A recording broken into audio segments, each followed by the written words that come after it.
तो यहाँ पर जो है आपकी बात जो है आपको आइडिया हो गया कि फाइनाइट वर्ब क्या होते हैं जिसमें टेंसेस का इस्तेमाल किया जाता है, और वो सब्जेक्ट के अकॉर्डिंगली, अगर सब्जेक्ट सिंगल है तो उस हिसाब से वर्ब लगाएंगे, अगर प्लूरल है तो उस हिसाब से वर्ब लगाएंगे। तो वो डेफिनेटली ये जो वर्ब्स होते हैं ये फाइनाइट वर्ब्स होते हैं। सॉरी, कौन से वर्ब्स होते हैं? Finite verbs. लेकिन जब हम बात करते हैं इनफाइनाइट वर्ब्स की, तो इनफाइनाइट वर्ब्स कौन से होते हैं?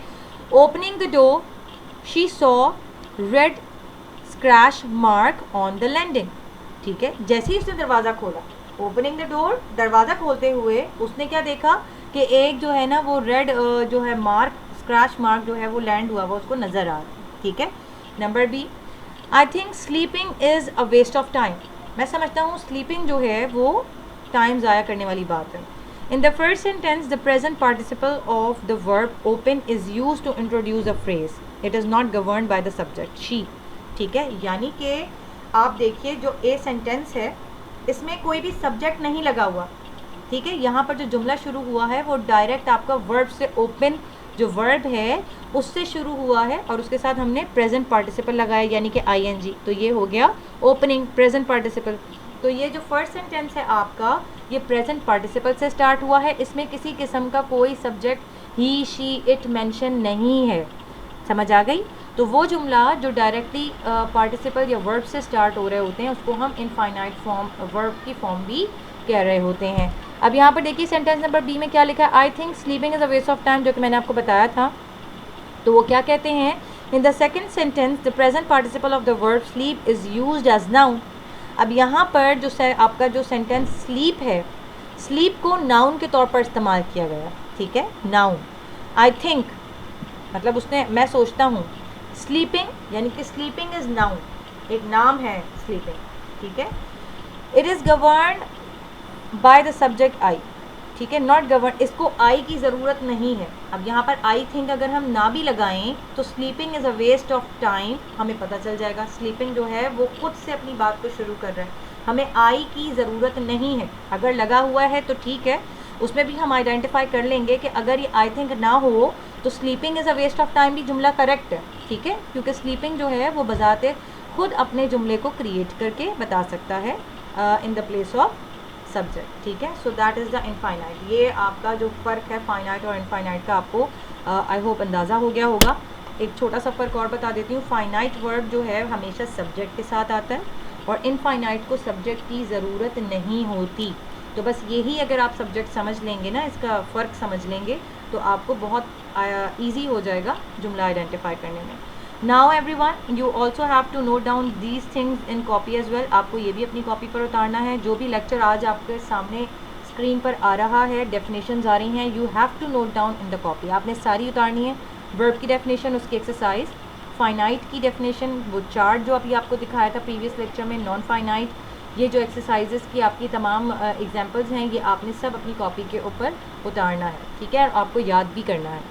And the next thing we have the exercise. यहाँ पर आपकी एक्सरसाइज आपको होपफुली नज़र आ रही होगी। एक्सरसाइज डेफिनेटली आपकी जो है बुक से लिया गया है, तो you have to note it down in the copy, क्योंकि मैंने इसमें कुछ चेंजेस की हैं। तो आप इसी तरीके से इसको कॉपी पर उतारिएगा। You can see the exercise over here and next to is the answer key. यहाँ पर मैंने आंसर की दी हुई है ताकि आपको ईजीली जो है आंसर्स भी मिल सकें। अब देखिए एक्सरसाइज में लिखा क्या है? In each of the sentences identify the finite and non finite verb bye underlining them. आपने बिल्कुल इसी तरीके से पहले अपने सेंटेंस को लिखना है और इस तरह स्पेस छोड़नी है। इसमें आपने करना क्या है? जुमले में आइडेंटिफाई करना है फाइनाइट और नॉन फाइनाइट यानी कि इनफाइनाइट वर्ब को अंडरलाइन करना है उन्हें। एफ आपने लिखना है फाइनाइट वर्ब के नीचे और आई लिखना है आपने इनफाइनाइट वर्ब के नीचे। One has been done as an example. एक सेंटेंस उन्होंने आपकी एग्जाम्पल के लिए यहाँ पर दे दिया है। ठीक है, और वो सेंटेंस नंबर 1 है जिसमें लिखा है she promised to land me the book.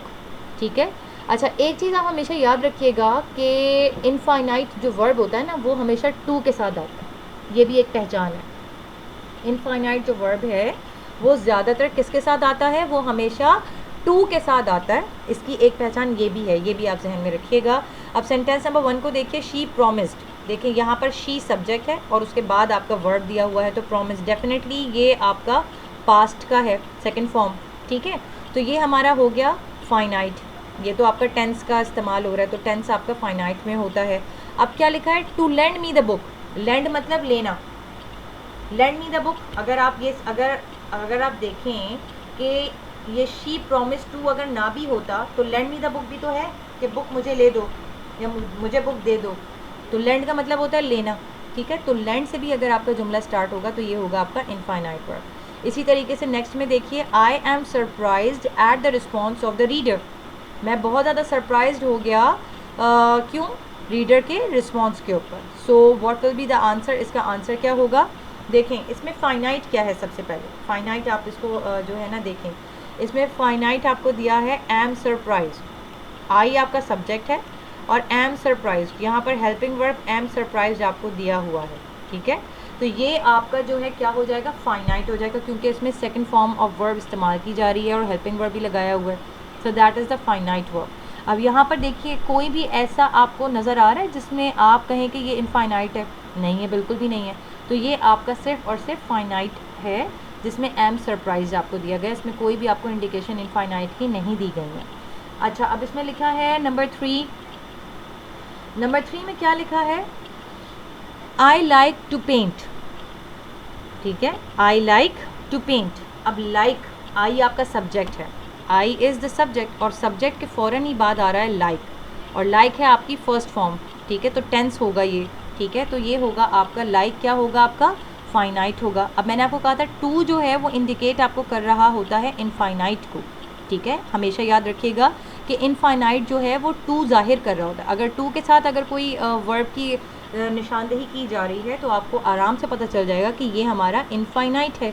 तो टू पेंट जो है, ये जो टू पेंट है ये हमारा क्या होगा, ये हमारा होगा इनफाइनाइट। Is that clear.